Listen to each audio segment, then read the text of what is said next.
Hey, here we are, folks. It's a hot one. We got a new pod name. Let's get it right out of the gate. We fucked up again. We fucked up. And it's not a big fuck up. We didn't see it when we did the original search. We've changed the name of this podcast so many times. Yeah. It is now, and the podcast isn't even on the air anymore, but I just don't want to take another pod's name. So let's get this out of the way. Yeah, this thing fluctuates like Oprah. All right. That was a 90s joke. It really was. You should have thrown Ricky Lake under the bus while you're at it. Holy shit. Ricky Lake. Donahue sucks. Fuck Donahue. All right. Take that, the People's Court with Ed Koch. By the way, Judge Judy, one of the richest people in America. Unreal. So fact. Rich. Brooklyn rich. Jew, I believe. I think so, yeah. Yeah. I don't want we're getting a lot. Oh, R.I.P. Yeah. We'll get into that later. We got a news segment, but let's out of the gate. We are now called what, Mark? We are called We Might Be Drunk. That's the new name. We might be drunk. And I feel like it's like a disclaimer. It lets us off the hook for what we might say.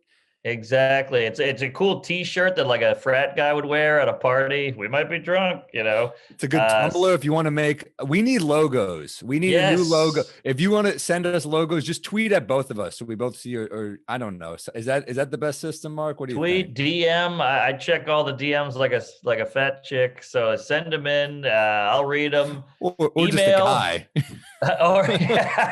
Well, a guy is essentially a fat chick. We're desperate. We're horny. We're lonely. We're not hot, but yeah. Send them in, and are we changing the email as well? I assume. Let's just keep the email for now. All right. Let's just keep it because it's easier. Yeah, it's one more drink with Mark and Sam. Is that it? What? Or Sam and Mark. It's I'll double check. All right. We'll figure that out later.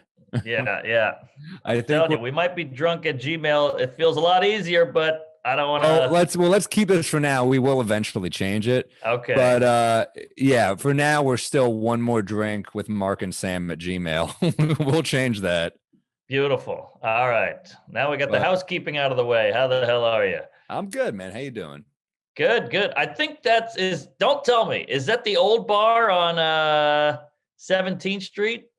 No. Oh, wow. Great guess. I think your guess would be Peter McManus. No. I think it's called like Old New York Bar, Old Bar. Or no, I'm rocking PJ Clark's little classic New York. Been here forever. Great spot. Cougar Central, by the way. Yeah. Oh yeah. that was like I was in the shit and yeah. Well, yeah, great bar. All right. Dilfs, hot Dilfs, MILFs, the whole, just rich people in general go there. It's just a cool bar though. It's just like a classic, great burgers. Yeah. I believe the original shut down, which is such a bummer. It's in everything. It's in like Mad Men, Woody Allen would like go. It's like old school New York. Damn, they closed? I think the original did close. I could be wrong, but yeah, bummer. What's up with Smith and Walensky's? I feel like I see that everywhere. Never been. Yeah, it's kind of like a ripoff of PJ Clark, I think. Well, it's a steakhouse, right? So I feel like if it's a ripoff of anything, it's like, oh my God. By the way, some guy fucking tore us apart. I only read one email, and this one dude just like tore us apart for our assessment on Phil Spector. And I was like, hey, man, we said out of the gate we don't know music. And he was like, how dare you? Here's another thing I'm going to say. We might be drunk. We don't know. This is a free podcast unless you're doing the Patreon, then it costs. But also, don't get so fucking worked up. This is an eavesdropping of two dudes who are drunk at a bar. That's what this podcast is. Exactly. We didn't say we're experts. Yeah, that guy who wrote an angry. That guy needs one more drink. I know that's the old name, but we might be drunk. We're rattling keeping off the theme. Shit. We can keep the theme though. It's still a drinking podcast. Yes. And speaking of that, what the hell are you sipping on there? I got a little Negroni action, a little Negroni. Ooh, in my Syracuse Funny Bone mug. I need new cups. I need to get some new glasses here. Great drink in a bad club. Classic drink from Italy. It's an Italian drink. They love their Campari in Italy. And I believe it was an Americano in the 40s. So a guy was drinking an Americano and he wanted to be stronger. So he replaced the club soda with gin.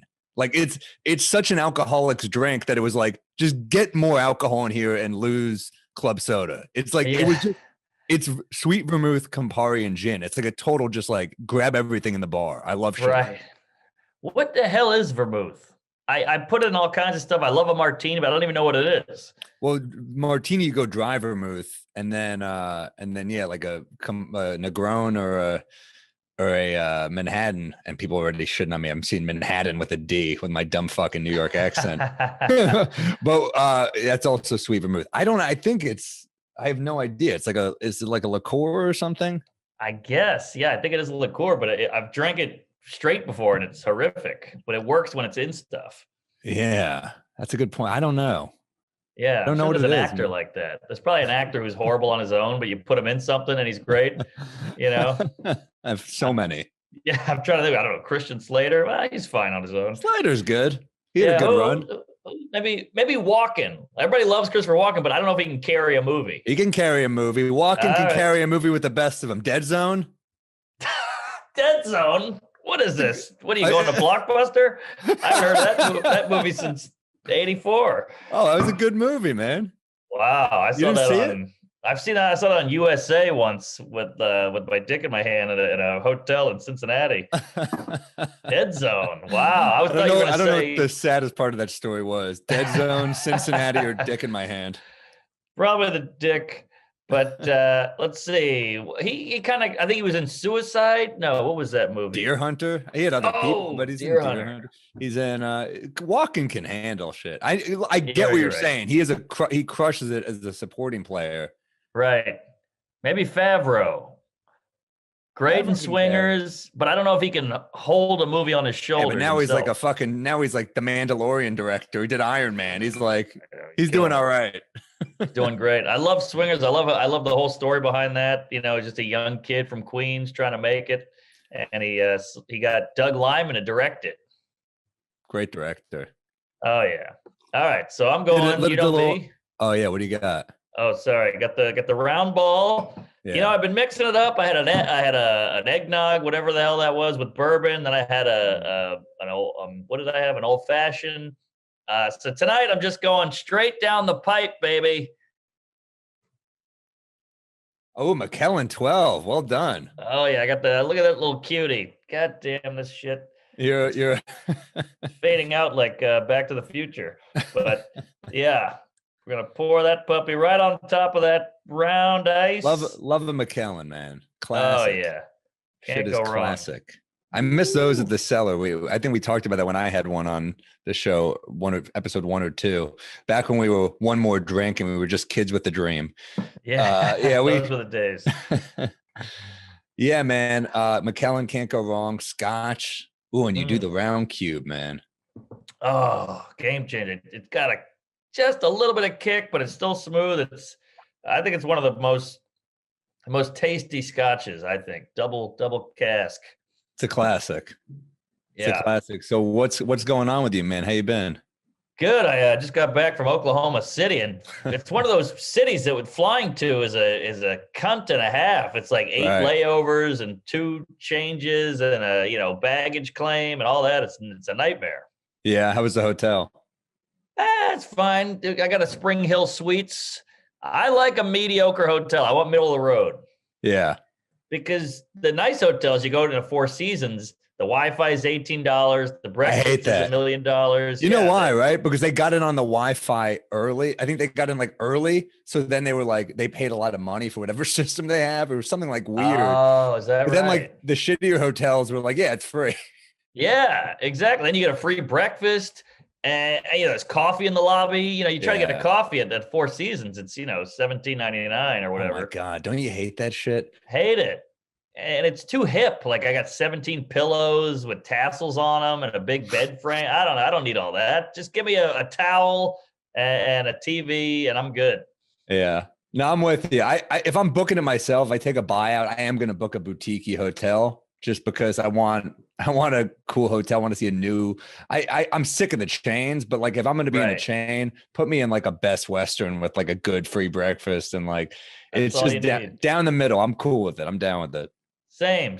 The lady comes in, she's nice. She's, some kind of crazy Hispanic race, and she's cool as shit. She's in there. What's going on? Not to get too 80s on you, but what's going on with these housekeeping ladies? Like, they're knocking. I'm going, I'm good. And they just never hear it. They want to come in. And these airlines with the peanuts. I mean, come on. I can't. No, I'm with you. It is weird when they just knock on the door and you're like, I got the do not disturb sign on. What are we doing here? And why? I'm giving you less work. Yeah, but why would you want to come in? They get paid by the room. Is that right? I'm pretty sure. We need someone to fact check this, but I think that's why they're so aggressive about it. All right. Well, that would make sense because they're like they want it. They're shoving it in. It's too much. Lay off, Chiquita. I don't know. That's a black name. What's Rosalita? There we go. I like that you thought that made it less offensive. Like, let me just change it to another race. So it's not me. Well, I got the Hispanic part. But yeah, good to be back. I'm glad we changed the name to We Might Be Drunk. I might have been drunk. That's why I said it. Exactly. I was altered. I was a different person.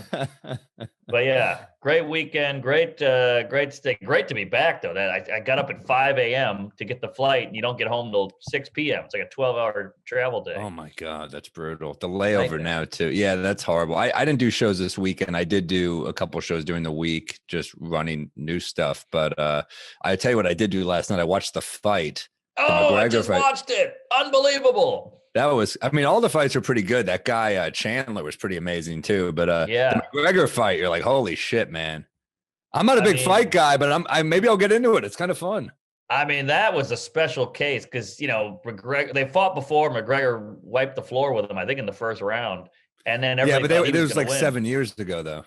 No, it wasn't that long. Yeah. They were both 25, and now they're both 32. What? Yeah. You sure 2014. I'm sure, yeah. Poirier versus McGregor, because they kept saying that. Dude, he also so funny. Poirier is like the best guy. You just hear him speak. And you're just like, I just love this dude. Every day he was like, and another thing, like anyone who like works it immediately back to their foundation, I'm like, all right, he's a good dude. Yes, a good fight foundation. He's friends with Theo Vaughn. He's from Louisiana. I love this guy. Like I went to a UFC fight with Theo Vaughn like 5 years ago. Wow. And Poirier was there and he won, and he got out of the octagon and hugged Theo. And I was like, wow. Oh, how big are you? I know you have a mullet, but like, I didn't know you knew every fighter. This is insane. Crazy. Yeah. Well, it's also like, it's funny when certain guys like Stipe Miocic is another one who I love that guy. I love that guy. But he also is just like a bad motherfucker, but he's like a volunteer firefighter. I know. How cool like is as that? if you're not likable enough. I met him once. I have his phone number, which is what? I did a scene with him on Billions, and we spent the whole day together. It was Dan Soder's character, Mafi, was fighting. That was the episode. And what? Who are you? Yeah. You're in Joker. You know Stipe. I don't know who you are anymore. Well, okay. Here's the thing. It's like Soder's Corner.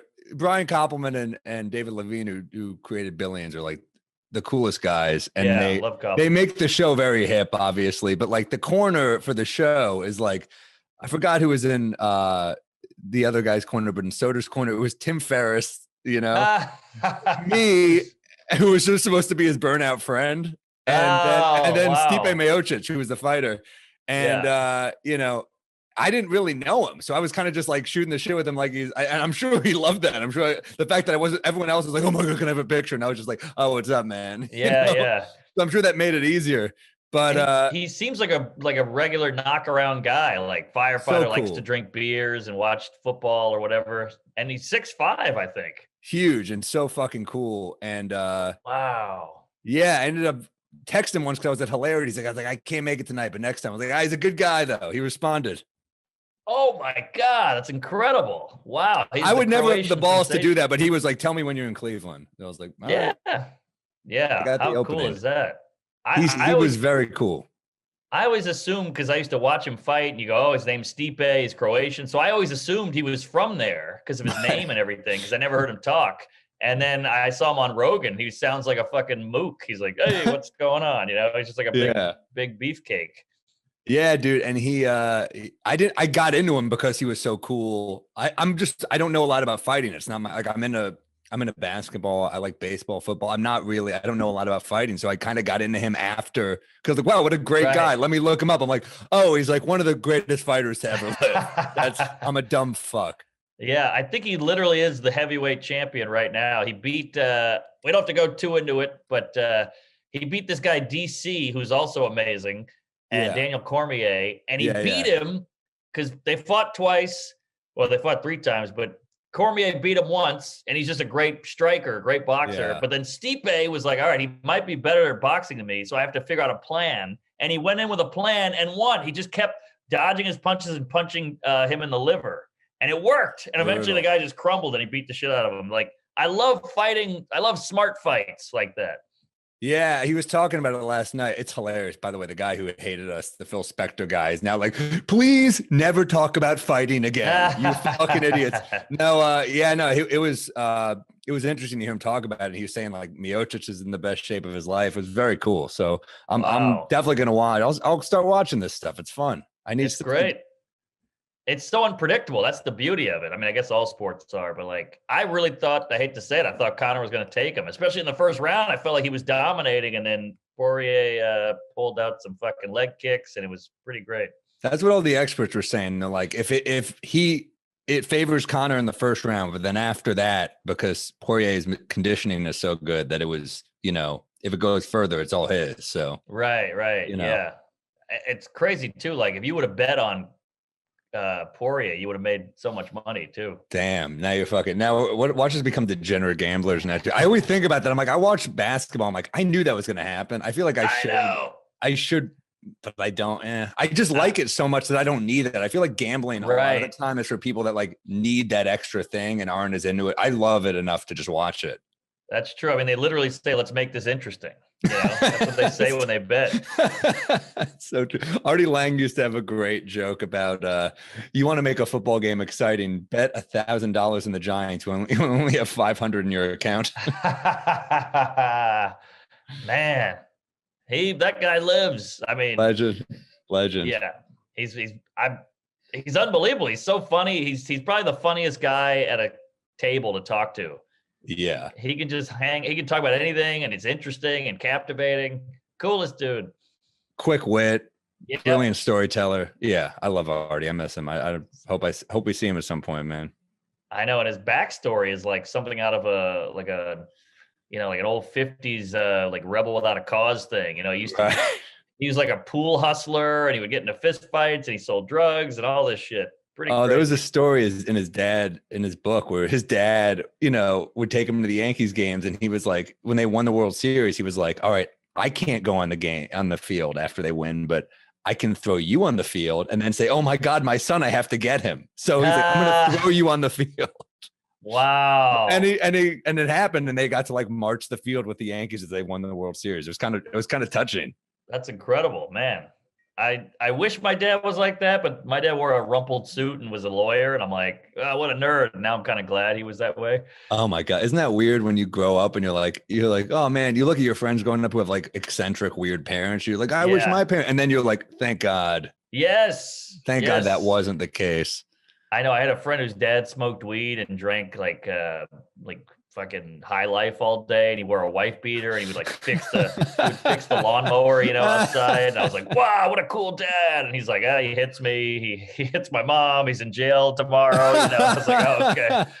Now I'm glad my dad's a fucking dweeb. Yeah, so I used to have a bit about that. The dad who smokes weed with the kids. You're like, this guy's awesome. Then you go up and you're like, oh, it turns out he's a grown man who does drugs with children. So it turns out he's not. Turns out he's not that cool. Right. But it's so true. You always think that's the cool parent, and then you grow up and are like, yikes. Yeah.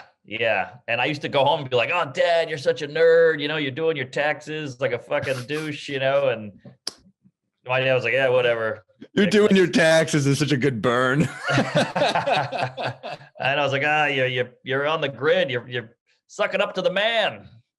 What about those parents that are like, I'd rather you do it here than out there? And it's kind of like, let them do it out there. Don't be responsible for a bunch of 12-year-olds getting fucked up in your supervision. That's almost creepier.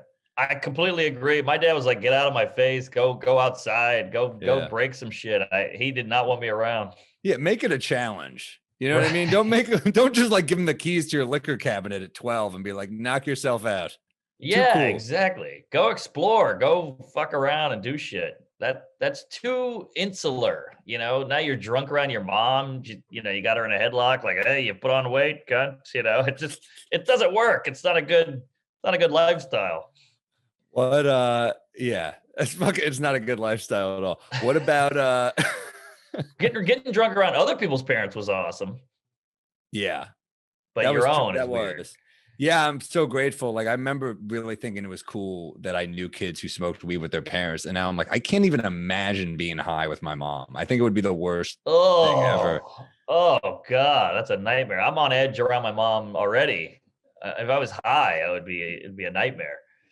Yeah, I just feel like it's like the last person I want to get baked with. Like, I love my mom. I just don't want to do drugs. But the kids who do like hard drugs with their mom, they're just like, oh, fuck.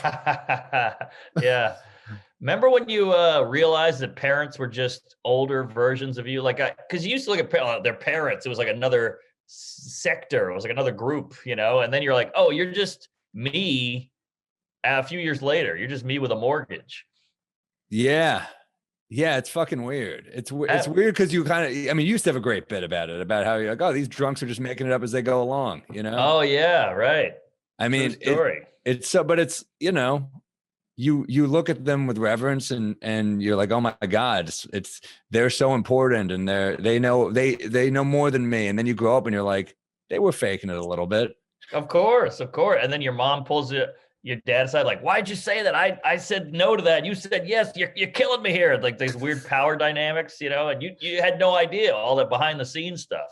One of my favorite lines in The Sopranos ever is after they get into an argument with Meadow. I think she wants to go to like Spain and do like a year abroad or something. And it's a whole fight. And they're like, what do you do? Like, oh no, not even a year abroad. She wants to take a year off, find herself. One of those. We're like, oh boy. And they fight and she runs away and Carmela turns to Tony and she's like, what are we going to do when she realizes that we're powerless? Wow. That's heavy. That's fucking great. That's a great line. It's so true. That nails it. Yeah. Like we have friends now with little kids who have to like discipline them. And I'm like, I've seen you do blow off a stripper's ass. And now you're like, hey, Ricky, no cursing. You know, put that down. Yeah, exactly. But yeah, dude. So I'm so not good at being around kids. I was with Salacuse the other day, our buddy, and we were just walking around. He's with Charlie's little kid, and yeah, we're walking. I forget the kids there, so I'm like, man, do you hear about that lunatic at 110th Street on the subway the other night? And he hits me, and I'm like, he was giving out candy to everybody. It was crazy. He just kept handing out candy, and he's just like, you fucking asshole. Like, yeah, you heard about that knife wielding lunatic on the 110th Street stop who just was like butt naked. Oh yeah, crazy. Yeah. Ended up dying. Pulled someone onto the tracks. Another guy jumps on to save that guy, Good Samaritan, and then the naked guy got burned by the third rail. Whoa! But the other guys are okay. They went to the hospital, but it wasn't serious. Wow. I mean, I don't know if they're okay. They're a little shook up, I'm sure. I'm sure they're not going to take the subway for a while. Wow, man. New York's back, huh? We're back, baby. Every news story I see is like, you know, I saw one where a squirrel was wielding a knife. Did you see that one? A squirrel. There's a squirrel in Harlem in some lady's backyard. He's holding a knife. It's like, Jesus, this town is out of control. It is. It's weird that we do get like kind of happy because it's like, you know what? It is craziness, but for some reason I'm like, yeah, it's like people are still here and they're still dealing with the bullshit. And that kind of speaks to the resilience of the city. I don't know why it makes me happy, but like, I do feel like the people that stuck it out and stuck around, I kind of like, all right, you get a little extra New York honor. You get a little New York badge of honor, respect. Yeah, definitely. Especially all these Brooklyn queefs I see who bitch and moan all day. Then now they have Instagram videos of them at their parents' beach house. So like, I'm getting out of New York, you know, and I'm like, I thought you were this artist. I thought you were this struggling, you know, starving artist. And now I realize, oh, you're fucking loaded. Your parents live in Connecticut on the lake. Well, it's also just like it's like, how is that good for your art? Yeah. Well, they just don't want to be uncomfortable. Running away from your life is not good for art. Exactly. Good point. But I guess they're like, I live in a shoebox. I have no money anyway, and now I can't work, so I got to leave. But like, Right. hey, come on, we stuck it out. I think pivoting is important right now, and I think you should, find ways to create despite, although I guess so many people have a podcast now, they could probably do that from wherever. But, if you really want to be a comic, there's ways to get around this, I think. Yeah, you got to adapt. You got to get creative. You start a pod like we did, or you do a web series, or put out a special on YouTube. Whatever it takes. You got to stay relevant. Got to hustle, man. Yeah, it's such a fucking weird time. It's like it's funny. It's like I was doing like an outdoor show, and some guy drives by on the sidewalk on like a dirt bike, and I'm like, "That's not legal." Then I was like, "Wait, what I'm doing is not legal either. This is all illegal." Good point. Yeah, it's the Wild West, and we're all in on it. It's weird how it's become normal. Like everything was crazy, but now it's all we talk about is vaccine. We had a crazy election. There's fucking people rioting at the Capitol. Like everything just keeps one-upping. Not that that's normal, but like everything. The vaccine is every conversation where you're like, it's funny when it's like the people that are lining up, how like there was word they were like, they're going to go bad. So people show up at the end of the night, like they're fucking muffins at Starbucks. You're like, can I have one? I got to get that cronut. They're running out. Oh, I didn't know that. People at the end of the night were like, there's extra vaccines. They're going to have to throw them out. So yeah. But then there's other places like Mount Sinai where they didn't get the vaccines in, but they took appointments and then they ended up not getting them in. So those people didn't even get vaccines. So it's a fucking mess, obviously. Ooh, but damn. You knew that was going to happen. Yeah. But you also got to be grateful. The polio vaccine took 14 years to perfect. 14. Damn. And now we knocked it out in like 9 months or 8 months. It's pretty crazy. Yeah. I think that what was the record for a vaccine before this is like years. It was yeah, what, like 6 years or something? I don't know. So I don't know either. There was something. It was a lot. Somebody's pissed in the inbox. Phil Spector guy, and another thing. Yeah, he's got a lab coat on. Don't talk about vaccines if you don't. Okay, we won't talk about anything. We don't know anything. Does that make you happy? I know, right? Piece of shit. Yeah. People are upset. I think it gives him a personality. He knows about Phil Spector. He cares about it, and so if we fuck it up, he gets. We fucked it. I understand it. I'm fucking around. I've been drinking. We might be drunk. We might be drunk. McAllen's going down easy. The problem with these airplane bottles is I'm like about to kill a bottle. Literally, I'm about to finish a bottle, and it's bad for you mentally. It's also like a little badge of honor where you're like, yeah, I finished. It's like a short story. You're like, I completed it. You know what I mean? It's like, it's not a whole thing. It's not as intimidating. So you do more. Yeah. Well, I'll tell you, this is a real page turner. I can't put it down. Well, I'm going to go up. I'm switching drinks right now because I brought one to my desk because I had a feeling I want to keep going. So I'm going to do a little light drink now, a little Campari and soda. Oh. I do here's a little Sam Morril life hack here if you want to know if you're a drinker or if you just want to like chill and you don't want to get too fucked up. You want to have a few of these. If we're talking about first, Sam's a hack for life. So you put a little Campari in there, lemon spindrift, the seltzer. Oh. Bam. You got a nice little drink right there. That's great. Those little carbonated things are just made for cocktails.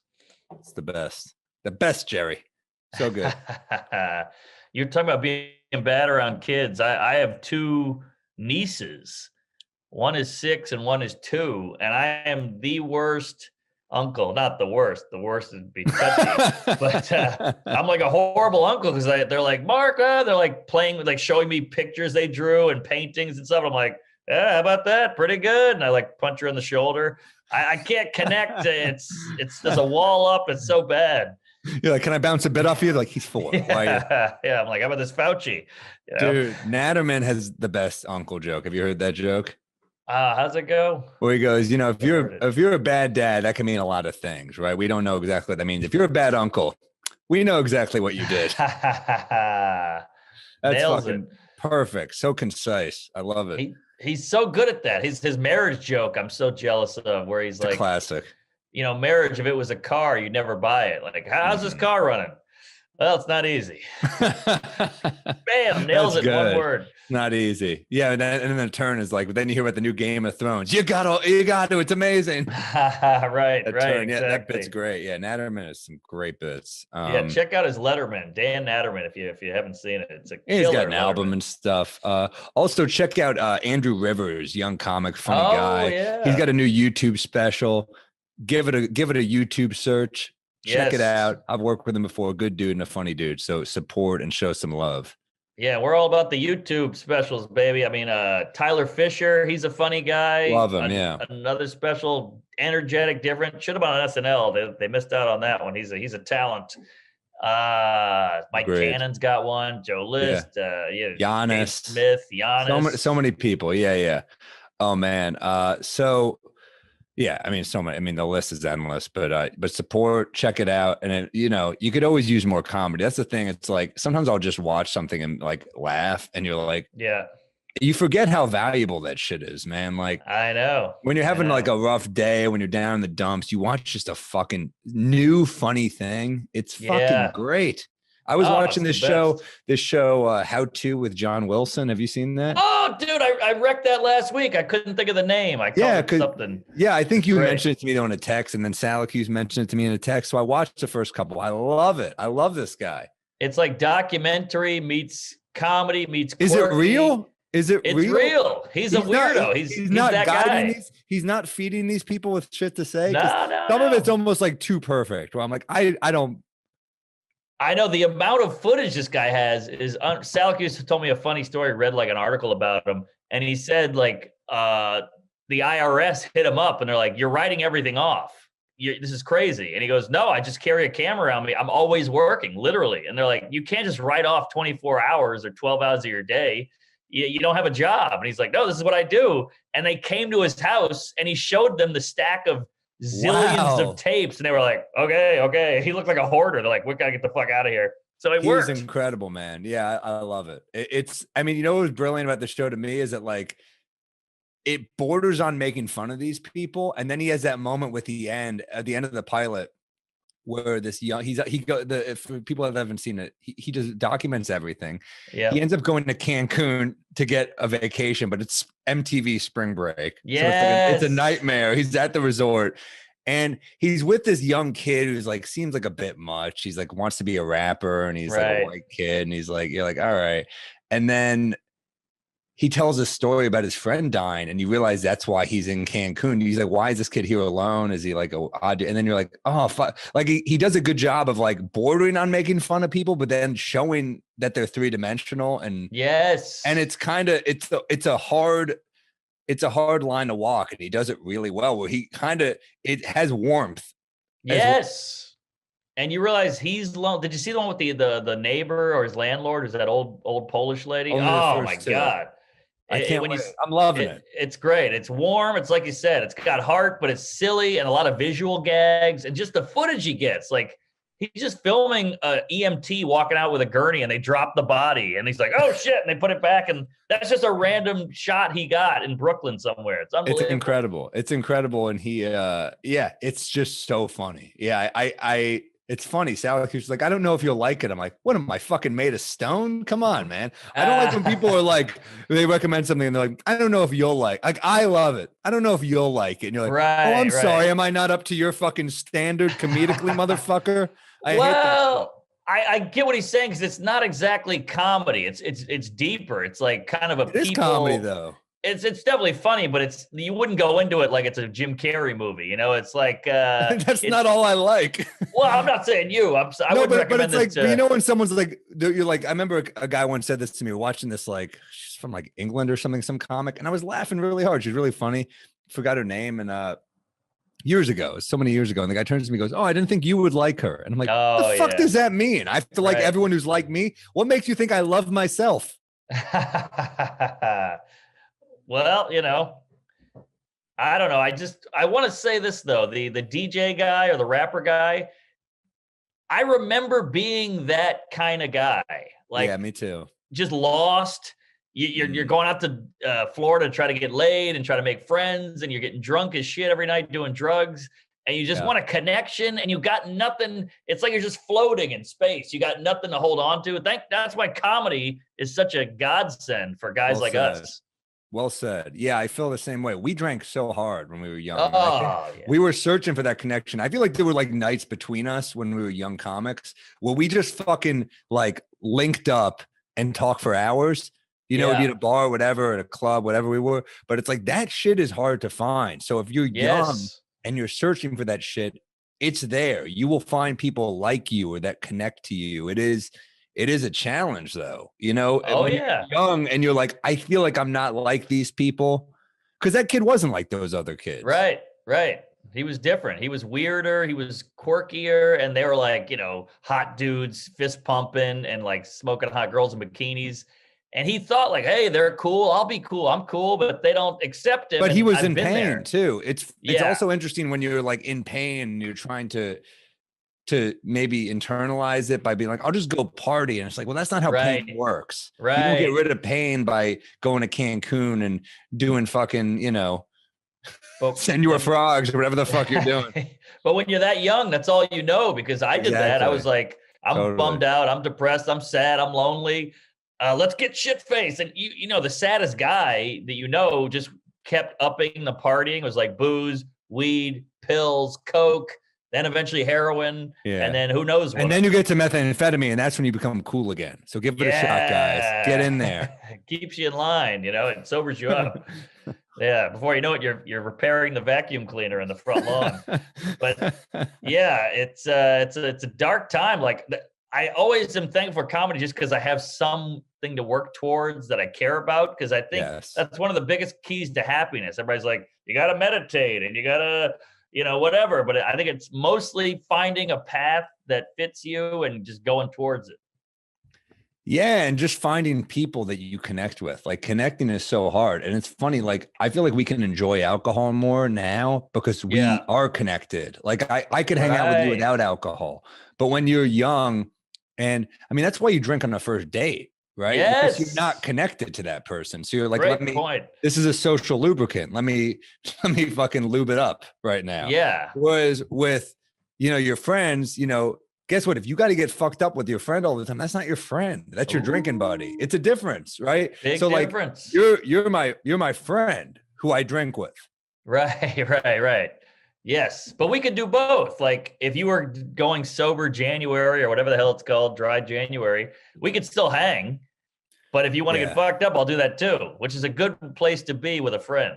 Man, people that are sober, that is a challenge. I really think about that all the time. Like I think about going places sober.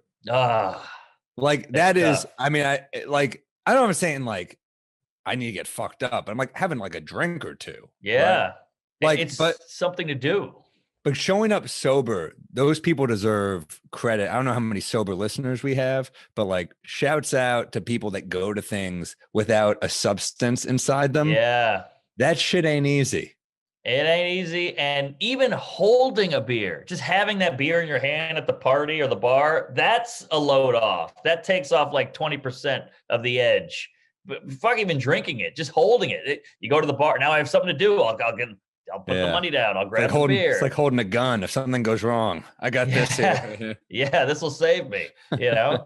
But yeah, it's tough. And like you said, a first date without drinking, like how many sober people do we know that are like, I haven't been laid in 6 months. I'm like, what are you, crazy? Like, when I don't drink, I don't know what to do. Right. No, it's tough. It's a challenge. Yeah. But then some people come from like alcoholic families and you kind of get why they don't. So it's kind of like, I've never tried alcohol. And you're like, I get that. Like I've never tried cocaine, and that shocks people. Me neither. Never tried it. You've never done coke? I've never done coke. That's stuff we have in common. That's never done it because it looks fun. You see the movies. I don't know. I don't like the idea of snorting something. Yeah, I just don't, you know, I'll freebase it. If you want to fucking send us some cocaine, no, it doesn't look like it's not what I want. I knew a kid who killed himself in New York City because he did too much blow. I'm sure he had other problems too, but he jumped out of like a 30-story window and he fucking. No. Sorry. Wait, I didn't know he jumped. I was doing that. That was a cocaine joke. Shit, sorry. I didn't know it was going to go that dark.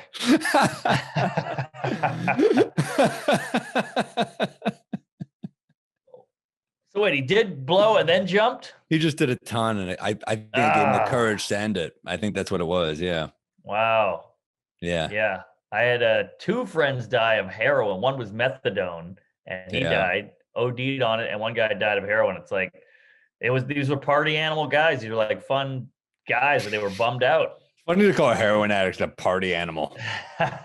Dude's a fucking party animal. He just passed out in a dumpster. You're like, I mean, it's a weird party, I guess. I don't know. Right. He's foaming at the mouth. He's twitching. That guy, he fucking rages.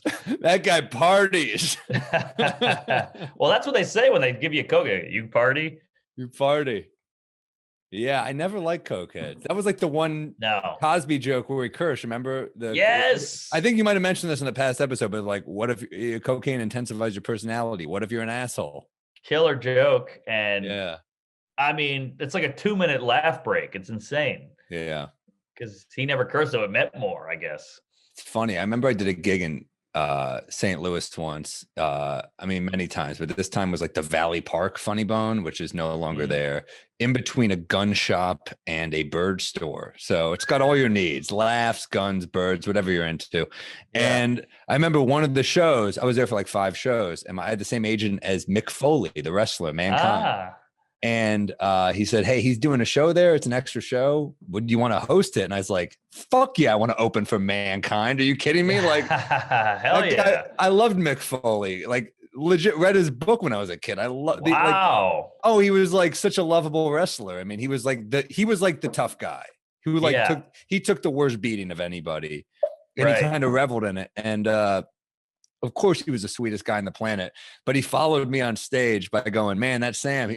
Funny guy, but he curses a lot, that guy. Well, I'm going to give myself one curse. I get one curse the whole set. And he waited for it. And he's not a comic. He's a storyteller, but his stories were fascinating.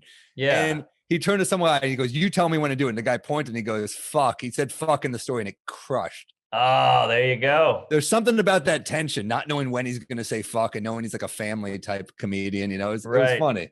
That's pretty brilliant, that way to set that up like that, because you're just kind of on edge, like, oh, when's it going to come? When's it going to happen? It was really good. It was really good. Also, I love that. That's the difference between us and guys like him is it's so funny how some people are so puritanical or whatever the hell you call that, because that guy will slam a dude's face with a folding chair and throw him off the top rope, but he won't say fuck. Well, he lost part of his ear in fucking barbed wire from a barbed wire match. But it's like, first off, you should know something's going to go wrong when it's called a barbed wire match. I don't care if it's fake. You should know you're walking into a shit show here. I know. Those guys are all booze bags and pill heads, and they're all fucking beat up. They have to be.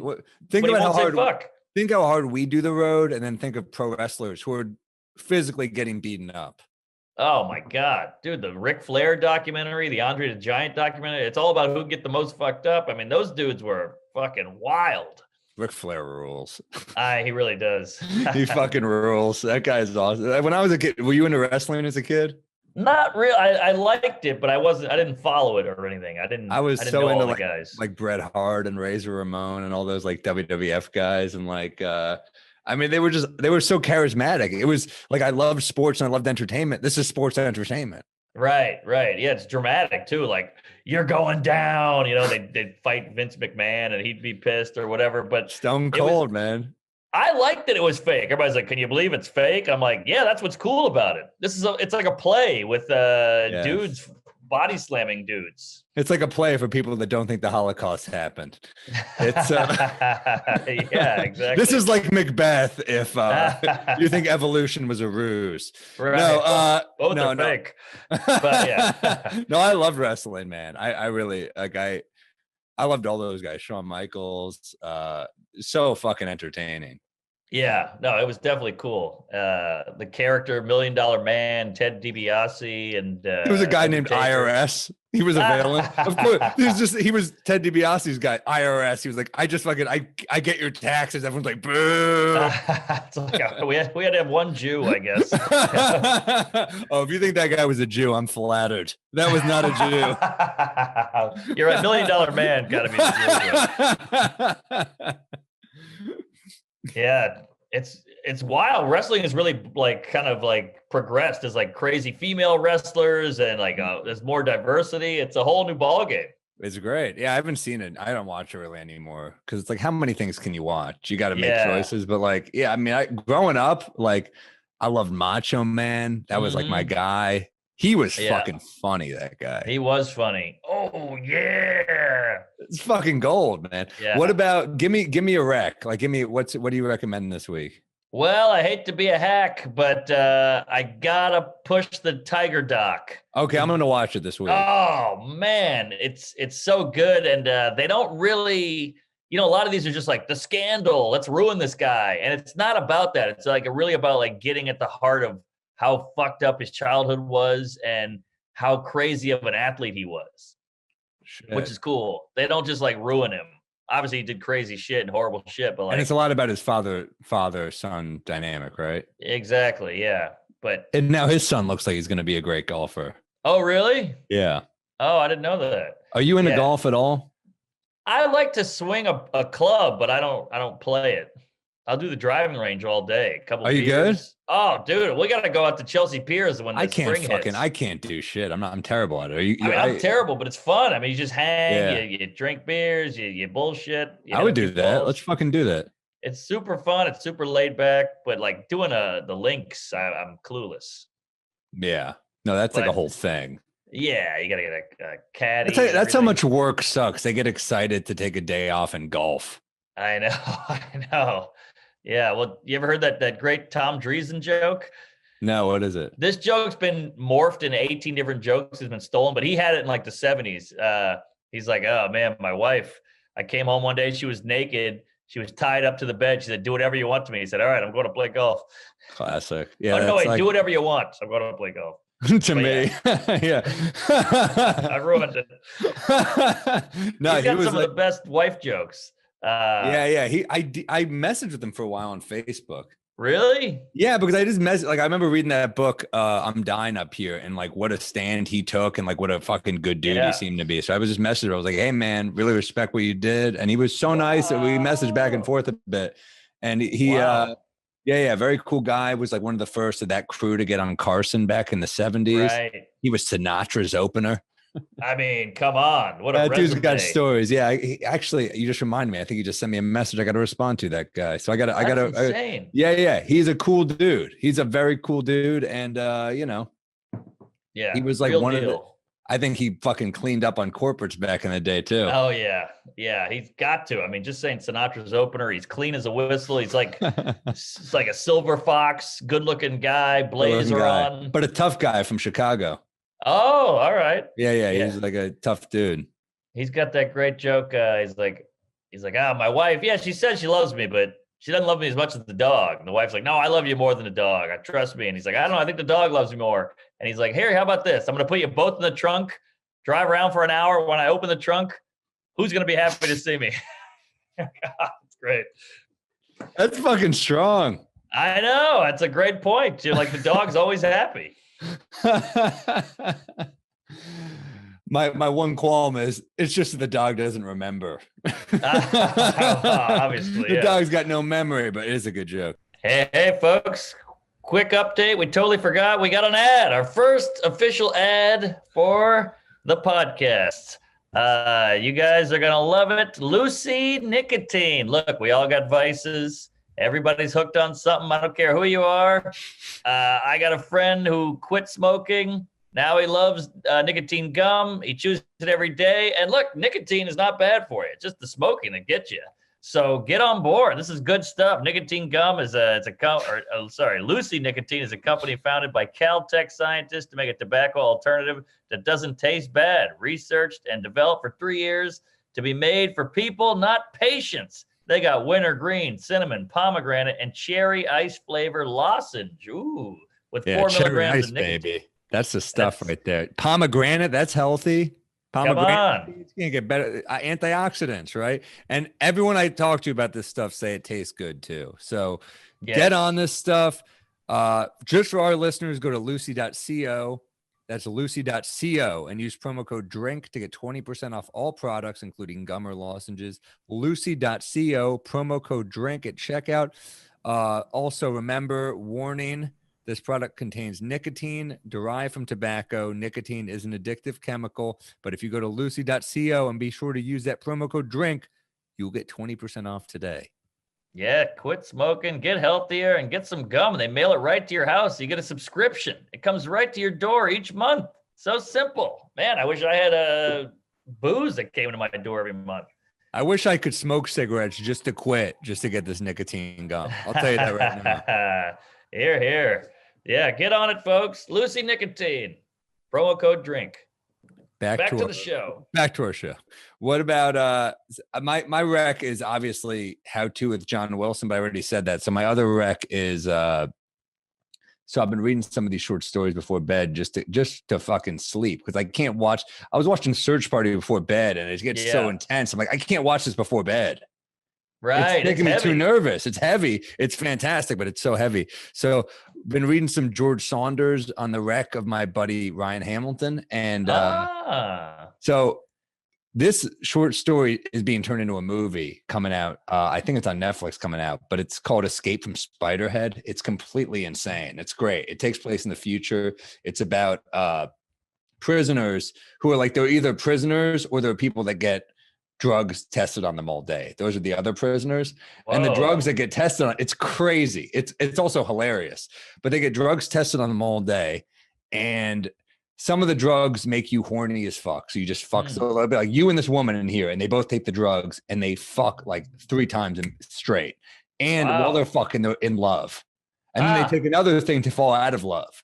And then they'll just test it. So another woman will come in and he'll fuck her with the same thing. And then they'll be like, so now are you still in love with her? And he's like, I'm not in love with her anymore after it comes down. So like, but in the moment he's like, I was in love with her. And they're all prisoners. And then, yeah. And then I think this is called Molly. I've been there.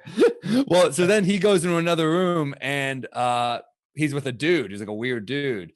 And then he gets called in. He's like, oh, they're doing the same thing with us that they are with the women. We're just all fucking. And this is crazy. And then there's a threat of this other drug that makes you fucked up. So it's like a hangover times 20. You're just a mess, the darkest place. And they're like, who would you rather give this to of the women? He's like, I feel nothing towards either of them. I feel so it's like a weird thing, but it basically turns into a whole mess. And it's hilarious. There's one line, I don't want to give away too much, but there's, he finds out what one of the women he fucked is in for. She murdered 3 people. And one of the lines was, it was at that point that I felt pretty bad about fucking and falling in love with her. But this is fiction, obviously. It's fiction, of course. Okay. It's this guy, George Saunders, who's hilarious. I think this piece was in the New Yorker like 10 years ago. It's super funny. It's really funny. Really? Yeah. Man, this is a movie. It's coming out as a movie. What? Yeah. Oh, great. Yeah. It's hilarious. It's funny, and it's also dark and also kind of like poignant. It's one of those things where you read and you're like, oh my God, it's so awful they can manipulate these people's feelings. But then also it to me kind of hit me because I'm like, oh wow, we're living through this dark pandemic. So many of these people are dealing with depression and pain, but like, as comics, we're able to fuel that anger or depression into bits at least. Right. And it's one of the things is like, even when I get low, I'm grateful that I feel. And it's that idea that you can like take away feeling is so fucked up to me. Wow. Like, you think about breakups, you think of depression, and you're like, man, that's horrible. But then without that shit, without being able to feel, you can't really connect. Yeah. Oh, that's a good point. That's great. So I loved it. I thought it was awesome. I think it's like, check it out. I think it's on the New Yorker website free. It's like, just Google Escape from Spiderhead. It's like 40 pages or something. It's not that long, or maybe even less. Yeah. But it's great. Right. It's great. Totally recommend it. Give me the title again. Escape from Spiderhead. Ooh, all right, boy. That reminds me of what is it? Spotless Mind, Sunshine. That totally made me think of it. Yeah. Great movie, Eternal Sunshine. Yeah, I mean, the whole thing about having a breakup. You're so sad, you're so miserable, and you're like, I got to get these memories out of my head. They're making me sad. And they go, okay, sure. Here, come to this lab. We'll do it. Yeah. And then he's like, wait, I want these. It's better to have sad memories than no memories. And that's such a great point. You think that's Jim Carrey's best performance? It's a good question. That's I think tough, it's his best movie by far, but Yeah, Better he's than great in it. Truman Show, right? Yeah, I think so. Truman Show's good, but it's a little cheesy. It's got a lot of cheese on it. Like his name is Truman. The guy is Christoph Christ. Like it's a little too much. Yeah. But it's Eternal. good. I agree that it's his best movie.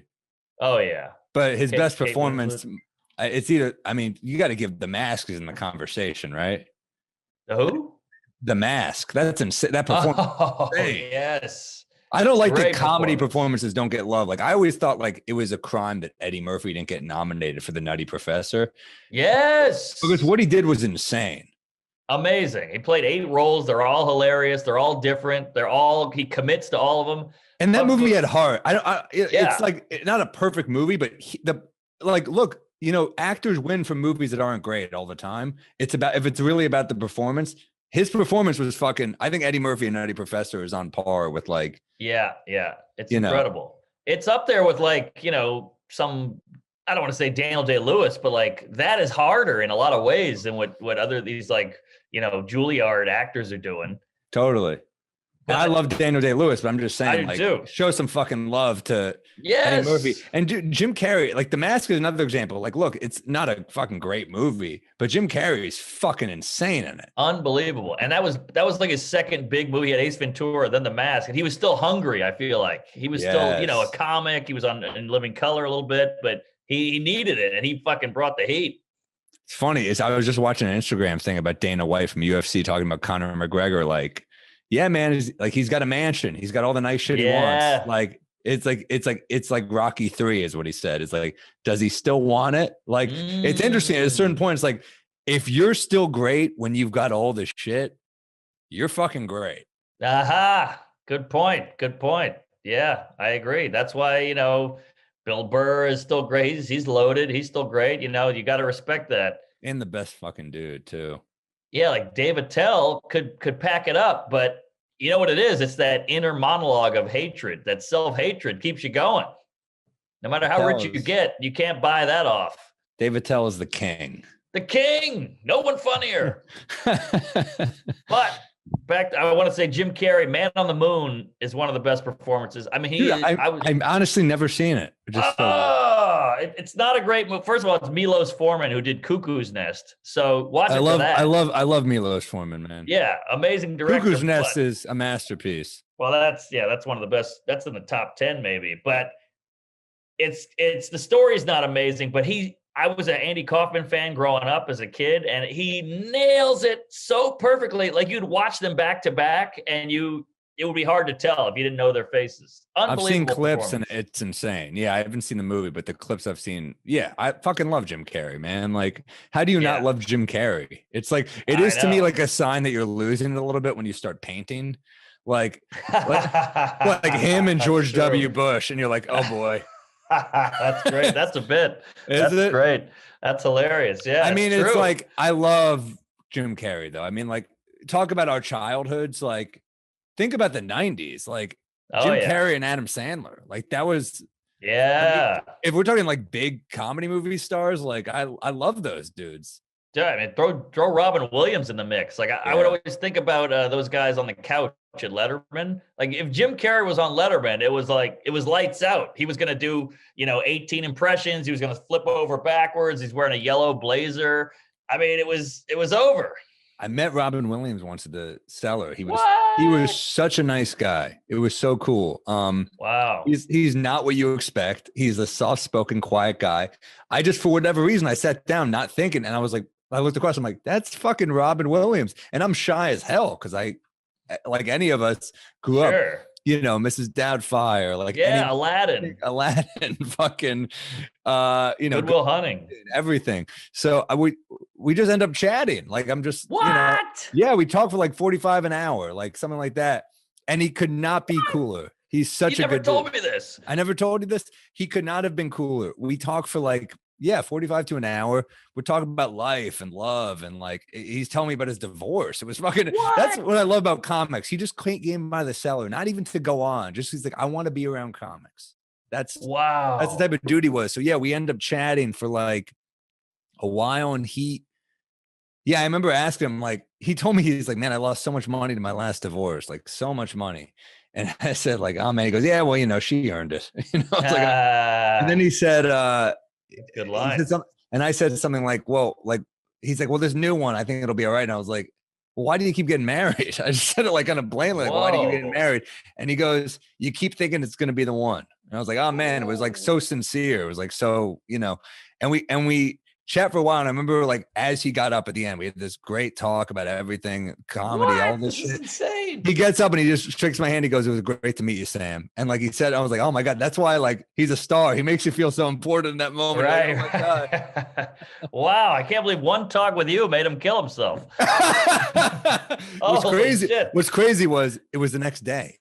But you know, oh man, no, he was so that's amazing. Oh, it's crazy, dude. And Jesus, I had no idea. Shit, I was a kid. I fucking loved like Peter Pan and shit, like everything he did. Yeah, Hook, unbelievable. All that shit was great. I love Jack. You know, Flubber, whatever it was. I mean, he was a Flubber was rough.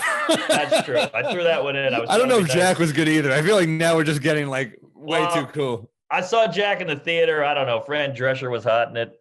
But she was hot, dude. She's hot, underrated hot lady. She's probably still hot. I bet she is. She's probably getting all milfy and probably has like some fake lips now or something. Wait. Oh, Eddie Murphy. I wanted to say this about Eddie Murphy. Yeah. Such a phenom, such a talent, obviously like a living legend, yada, yada, yada. But I don't think he should do stand-up again. You know, everybody's like, he's coming back. He's got a new hour. Is that still happening? I don't know. He talked about it on Comedians in Cars, and he was coming to the store every now and then. But like, I think he should just, you know, do it if you want, Eddie. But it's not going to live up to the hype. And doing it for the payday is a bummer. What's that? I mean, like, dude, Mark, we're purists, man. So when like we hear that one of the biggest stars ever and one of the greatest stand-ups ever takes 35 years off and then is coming back for this insane payday, like, yeah, it's going to bum us out a little bit if he's not going to take it as seriously as we hope it's taken. Yeah, but it's not even that. I mean, I don't even think he's doing it for the payday. I think he's doing it because it's like, I'm bored. Everybody's like egging me on. Didn't he make a joke about that on SNL? How he's got like 8 or 10 kids or something, and he's like, it's a lot of money. Oh, all right. Well, maybe you're right. Shit. Well, that's even sadder. But I get, look, hey, if he needs the money, I guess, fuck it, why not? I get it. We're just purists, man. We just love, like, do whatever you want, but stand up we hold for whatever reason so holy, and we love it so much. So, but also, yeah, I totally hear what you're saying. I mean, I've rewatched some of his movies during the pandemic and that I grew up on, like Beverly Hills Cop, which might be my favorite one. I just love it so much. And Coming to America, brilliant. I mean, he's incredible. He's so lovable. Oh, he's the best. I mean, he's the king, and he's just got it. Like, no one has more it than him, but I'm just worried that he's going to do Carnegie Hall, and Michael Che's going to go, and I'm going to go, how was it? And he's going to go, it was pretty rough, and it's going to kill me. I can see that happening. Well, yeah, I don't know, man. It's one of those things that like stand-up takes work. I think it does. It's not like a great way to put it.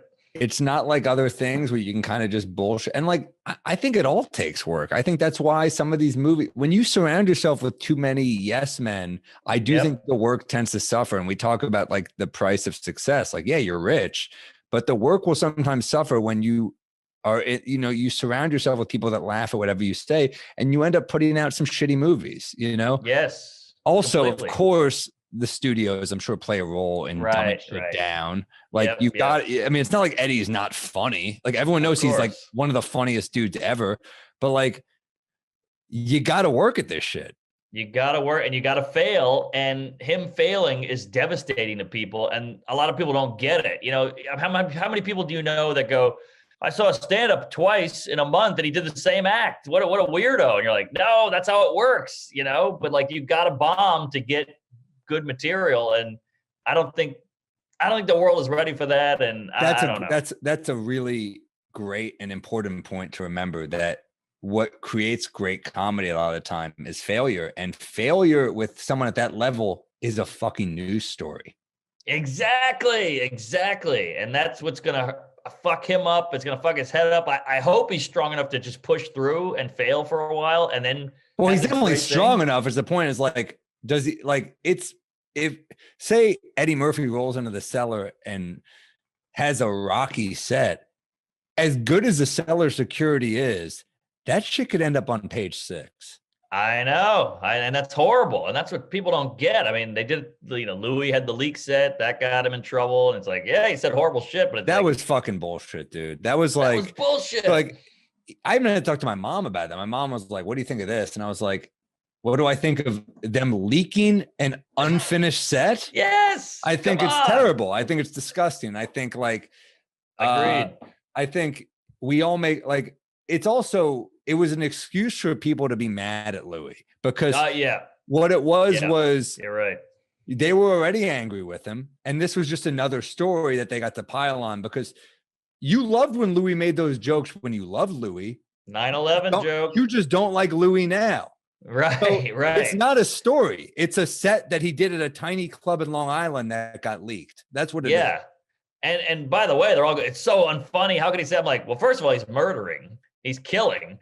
Yeah. So you can't really say it's not funny. And second, you can't enjoy the old stuff without, this is the process. This is part of it. It's just like, he didn't play the game. He didn't play the path to redemption cancellation game. So he doesn't get to make edgy jokes for what they say anymore. That's that's the rules that have been set. And like, I've talked to friends about this. I always find that the conversation with cancellation interesting because this is not like a trial. This is a guy who people have like decided is gone. Right. This is like another conversation, obviously. But when people talk about this, it's like, all right, but you don't get to just make someone disappear because you don't like them.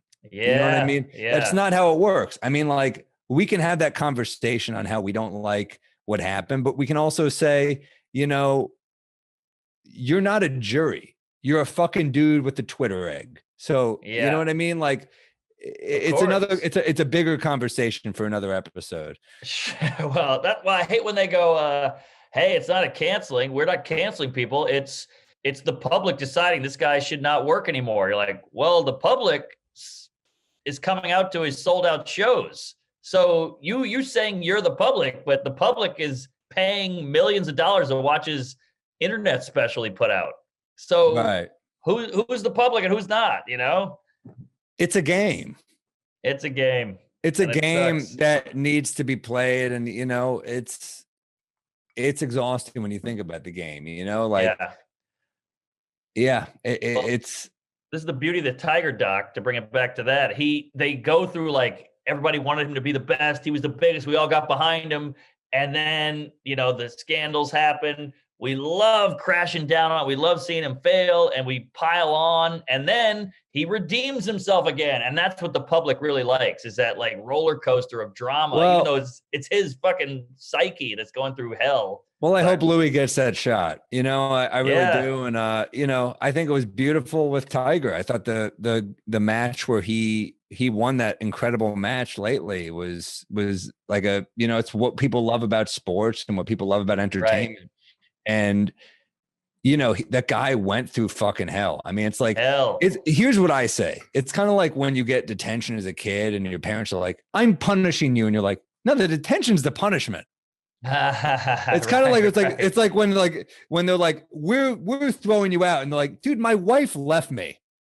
Yeah. I lost my wife. It fucked up my life. Like, it's a weird thing to me when I'm like, yeah, the guy cheated on his wife. It's fucking bad. It's not good. Guess what? That's between him and his wife. Yeah, exactly. That's not for us to be like, you're a shitty husband.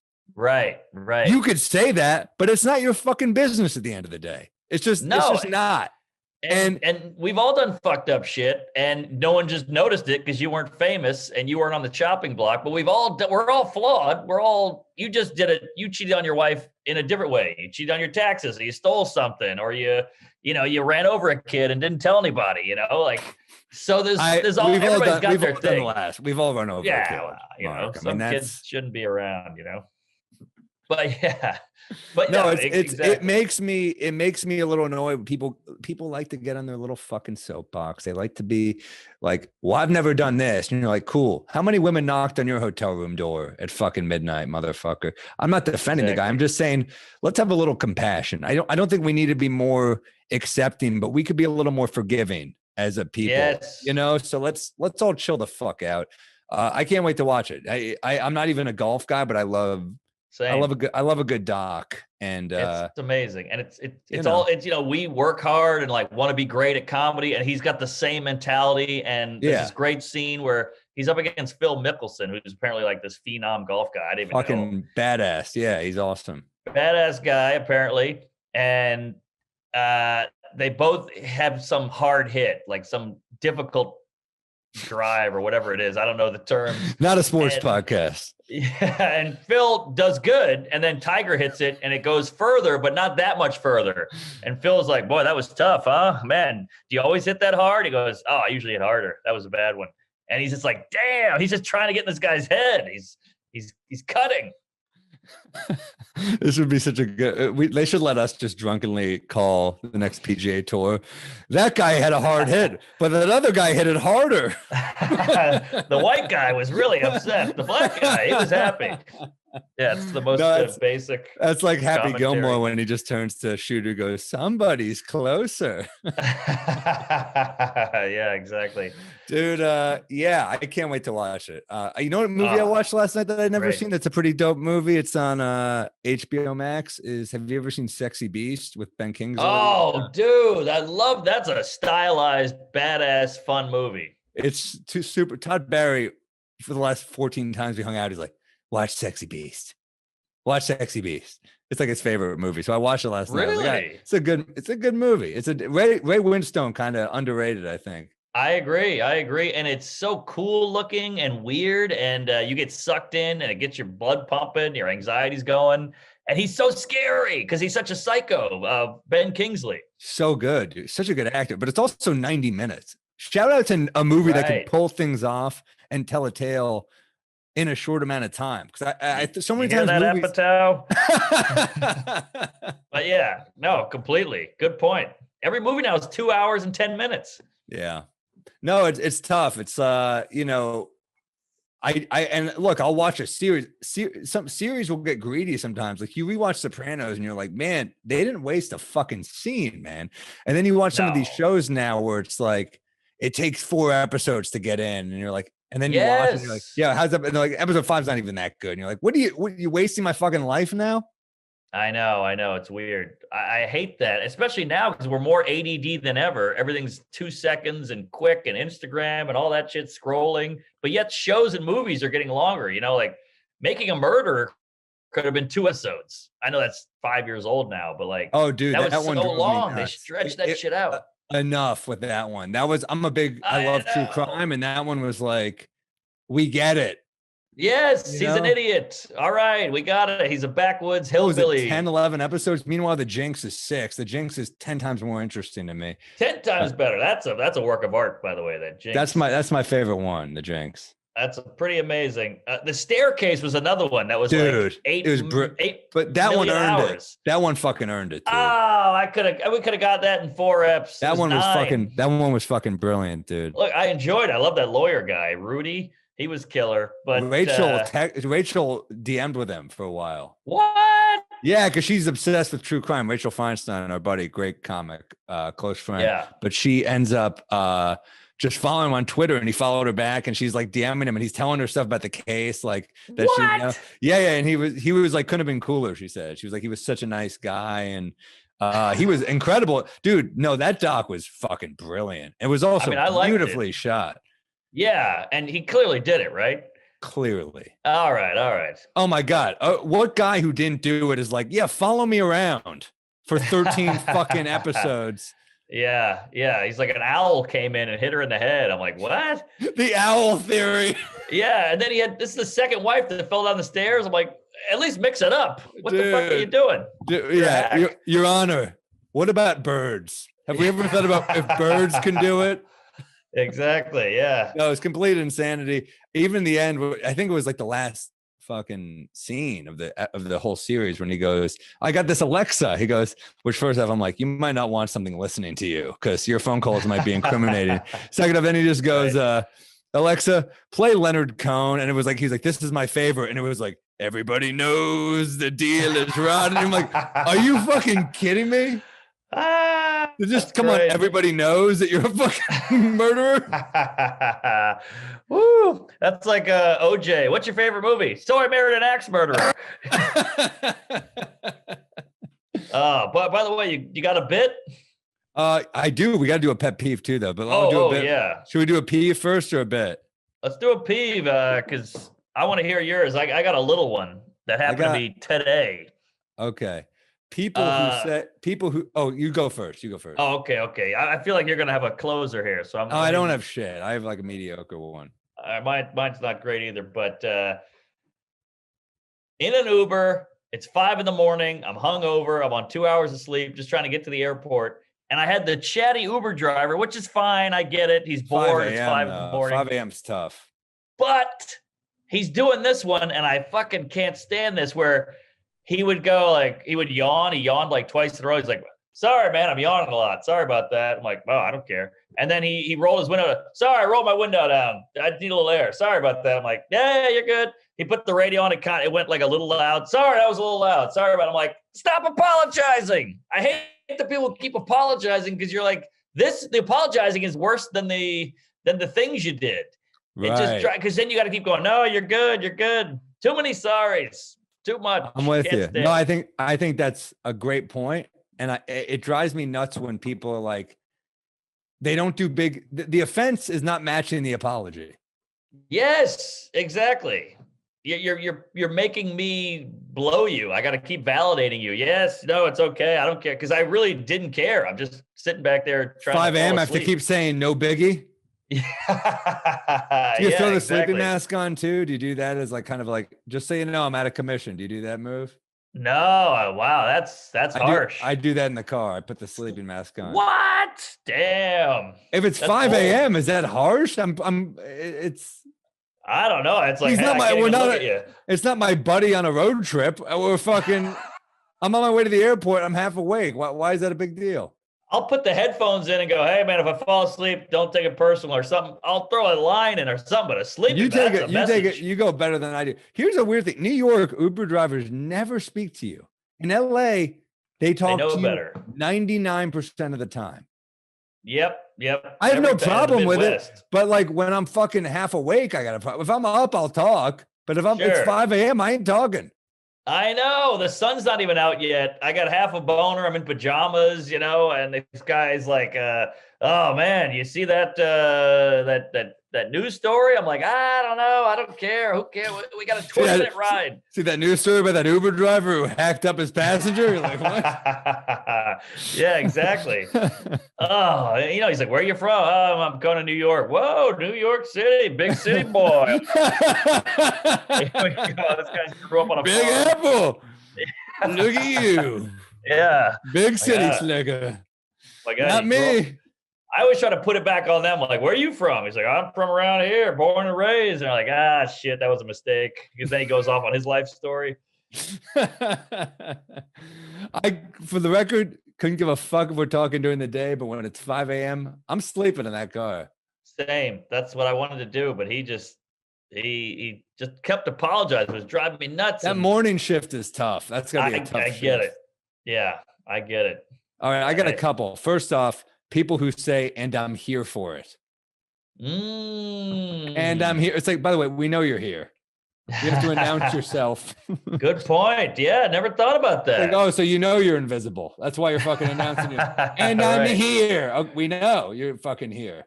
Yeah. Shut up. Shut the fuck up. What's an example? Give me a sentence. Use it in a sentence, like a spelling bee.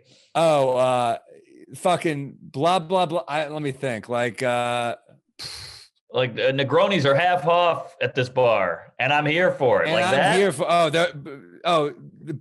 Negronis are half off, and I'm here for it. Yeah, okay, that's annoying. Yeah, it's annoying.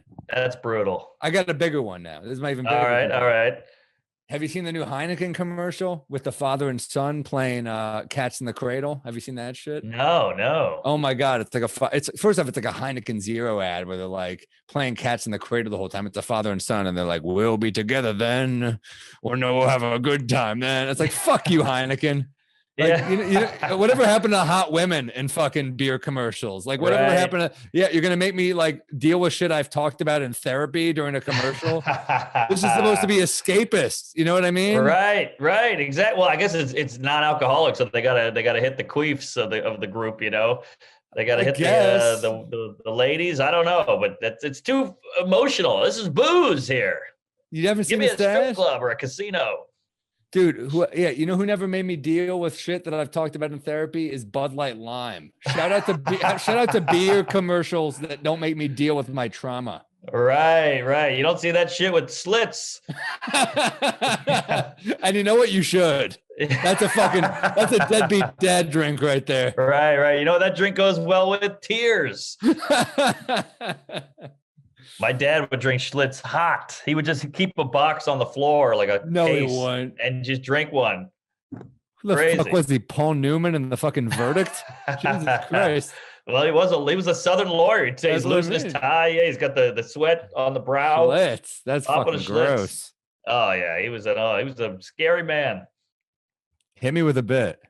All right. Here we go. Now this could be horrible. I thought of it on the plane today, and it just kind of hit me as it could be something. So it's not worked out in any way. Very raw. Same with mine. All right, good. Oh shit, my notes just keep going. Hold on.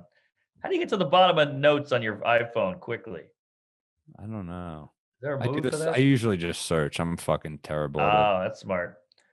Okay. All right. This is a little harsh, maybe, to my lady, but I think there could be a bit here. So she's dying to get married. Like she's pushing it pretty hard, and I'm a child. I'm scared, and I'll probably, I have an opener where I say I'll eventually pull the trigger and kill myself.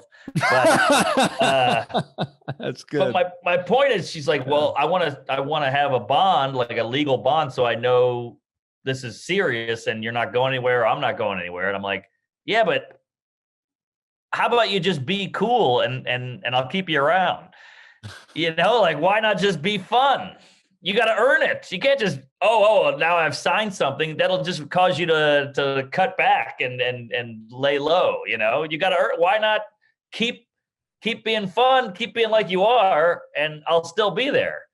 It's just weird that we have to have a contract instead of just like, what if I sign the contract, then you just change and start slacking off? It's like, what are you, my agent? You know what I mean? Like it's tough. It is funny where it's like, her mind is like, why can't we just have a contract so we know we're cool? And you're like, why can't we just not have a contract so I know you're cool? Exactly. Oh, that's a good line.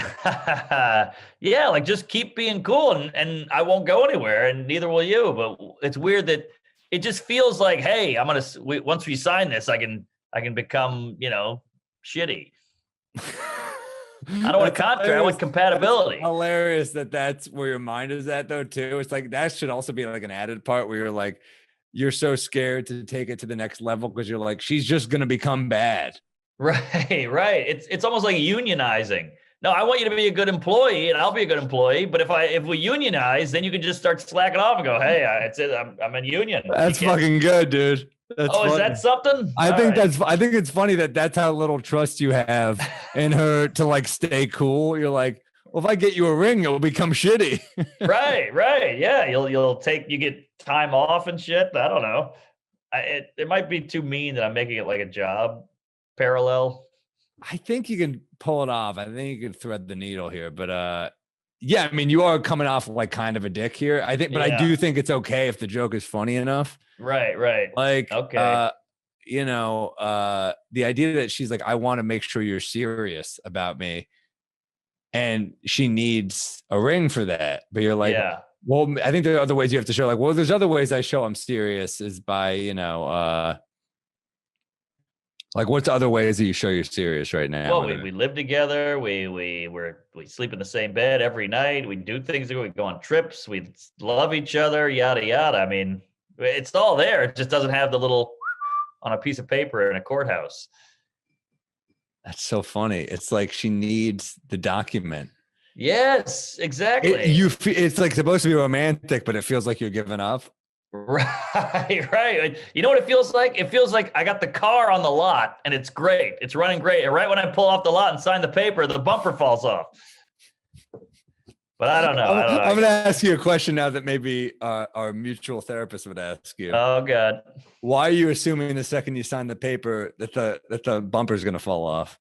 Because now she's got me by the short and curlies. You know, it's legal now. So she's like, you can't get out of the mask is gonna come off. She's gonna gain 10 pounds. And, yeah, it's gonna be over. That's the best fucking. You need to add this part. The best part is that you're like, what's your biggest fear? She's gonna gain 10 pounds. Should have said 50. Why won't you give her what she wants? She could gain 10 pounds. I mean, that, to me, it's so fucking funny. But I mean, I hear what you're saying. Like, it is a power shift. It is like, right. You right now, you have the power because you have something she wants. If you give that up, you've lost the power. I get that. Right. Right. It's kind of like if you're renting and the toilet breaks, they fix it. If you own the house, you got to fix the toilet. Maybe that's a stretch. But no, I don't think it's a stretch. I think it's interesting. It's like, this is now we have to fix this. Now it's on me. So you think of yourself. It's funny. So you think of her as the house. Yes. And if you're renting, you can get out. But if you buy, it's a little more complicated. Exactly. Maybe that's an angle. That's a comparison. Yeah. If you buy, you either gotta fucking just abandon, or you gotta hope some other guy's interested. Yeah, you deal with it. Oh, that's great. That's great. There's something there. I mean, the premise is fucking funny. It's funny because it comes from kind of a fucking, like, it comes from a place that, like, you're a little upset you feel trapped, but also you do feel a little bad that you feel trapped. Yes, of course, of course. I mean, zillions of people have gotten married over history and had a great time and happy and all that. So I'm obviously playing it up, but my whole thing is like, if you're just, it's kind of like a restaurant saying, oh, you have to eat here now so we can slack off on the quality. But if the restaurant is just constantly good, we'll just keep coming back. That's my point. It's almost like saying now you have to eat here. And you're like, whereas, you know, exactly. If you choose to eat there, it's almost like, oh, this will be good. You want the restaurant to still bring it. You still want them to prove it to you. And you associate marriage. Man, women are just fucking kind of better in certain ways because they just assume they kind of don't care. They just want to make sure they're taken care of. Exactly. Whereas men were like, you gotta fucking still do this and this and this. It is interesting. I mean, there's a lot there. There's so much there, I think. They're smart in that way. I mean, they're great negotiators, obviously. I mean, you argue with a lady and it's tough to win. They know what they're doing. They're clever and they have to cover their ass. I don't even blame her because, you know, that's not like they can beat us up or anything. So they got to cover their ass some way. By the way, side tag, you said don't gain 10 pounds is funny. What if you say, it's romantic to say don't change? I love you the way you are. Don't change. But it sounds worse to say, don't gain 10 pounds. I fucking love that. Right. All right. I tried to do a bit the other night. It's not like a finished bit or anything, but the idea of like how people say it's got a big heart. That's a compliment, but that's one of the only organs that's like a good thing. He's like rare. Like, you got to meet this guy. He's got an enlarged prostate. This guy's fucking awesome. Oh, that's nice. I like There's something there. All right, let me try something about this. This is interesting. I have this whole thing about like young people. I have a lot of bits now about being young and coming of age bits. And I mean, that's kind of where you go when you're burning a ton of material. But I have a lot of, I think, some funny stories now in the act about it. But I have one thing about hearing younger people talk about. I saw how young people just throw out compliments so easily now. Everything's like the self-esteem now is insane. The praising seems nonstop with young people. I saw a kid, he had like a water bottle, but it was filled with vodka, and he'd explain to his friend, I overheard this, he goes, well, you know, they're both clear. So, you know, I was able to sneak vodka in this water bottle, and his friend goes, genius. I was like, genius. Like, what? I think the word you're looking for is frugal. I don't think genius is the word. Like, what are you going to do? Maybe stealthy. I don't fucking know. But what are you going to do when some genius shit actually happens? Or like, we found a cure for cancer. They're like, nice. You know what I mean? Right. I don't know what that's not the right punchline, but you know what I'm talking about? Where they're like, yeah, no, I like that. We're upping the words too much. We're blowing our load on the words. Exactly. We're blowing our load too soon. And it's like, yeah, I just think certain shit just is. Not everything's great. If you, not everything has to be great. Enjoy the mediocre. Yeah. Don't praise everything. That's not genius with the vodka. That's a high five moment. Like, nice, well done, good on you. You that's the nice moment. Yeah, exactly. That's nice. But you're right. You can't go too far, because then when the real thing happens, it's the same with love. It's like when these relationships, they date for a week and they go, "I love you." And you're like, yeah, but now you're just taking the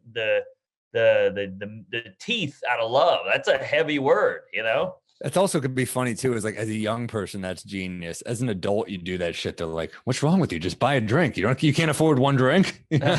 Yeah, that's true. That's true. I remember making that switch with people. Like, I just stole a bunch of wings off that table. And my friend's like, I can buy you wings. I remember I used to roll with like the Dasani bottle full of whiskey too. That was another move I would do. Same. That's true. Blowing your load on words is there's a lot there.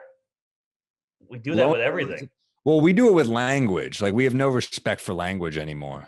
Yeah. I mean, Seinfeld's got that bit about like everything's great and everything sucks. There's not much in the middle.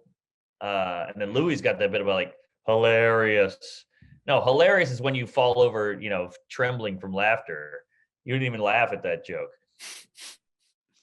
I remember that special. That was a good special. Great special. It's called Hilarious. Yeah. There might be something where he goes brilliant or something. Well, the British do that. There's maybe a connection there. The British say brilliant for whatever, and it's like, it's not fucking brilliant. Right. They just say brilliant like cool. It's funny how the British are loose with everything. The British will say cunt like it's nothing. They'll say brilliant like it's nothing. Also, weird that the British just throw around bloody. That's a bloody good show. You're like, Jesus Christ. That's a little dark. Yeah, that's a bloody good show. Americans say bloody. We fucking killed somebody. You know what I mean? We mean it.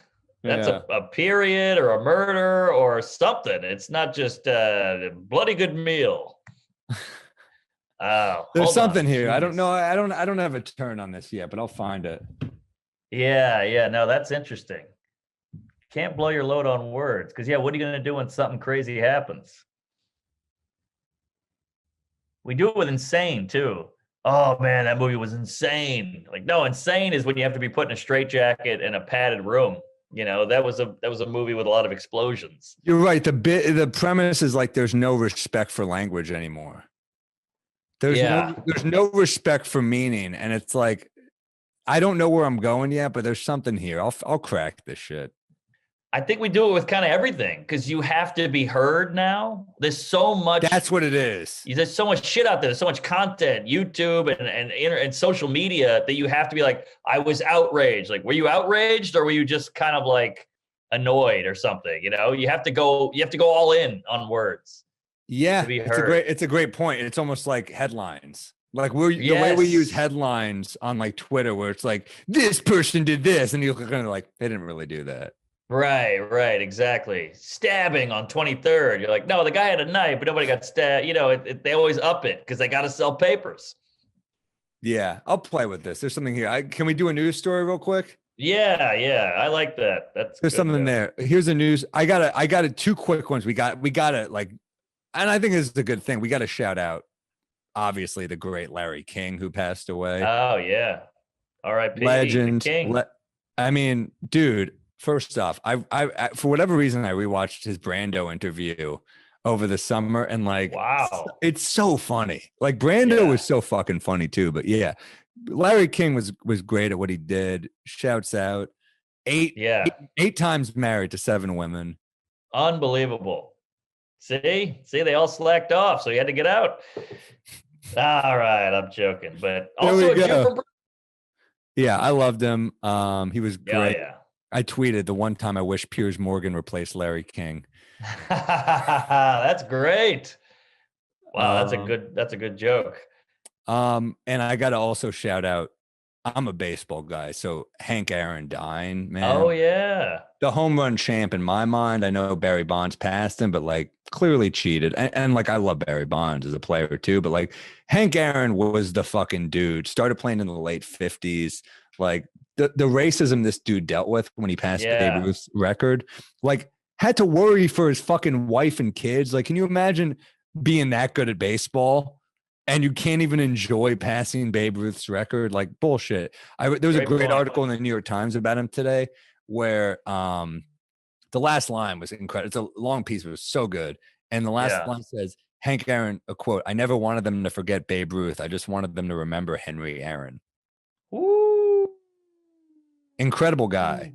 Wow. And I've seen him interviewed. There was a great interview. A-Rod, he's on baseball on ESPN. He's on the whatever, Baseball Tonight, whatever. And A-Rod is interviewing him. And it's such a great interview. Like the reverence that A-Rod just spoke to him with and just the respect was just so cool. Like A-Rod just marveled. Like he was like looking at his hands. He was like, this guy's got huge hands and huge wrists. He had the quickest swing.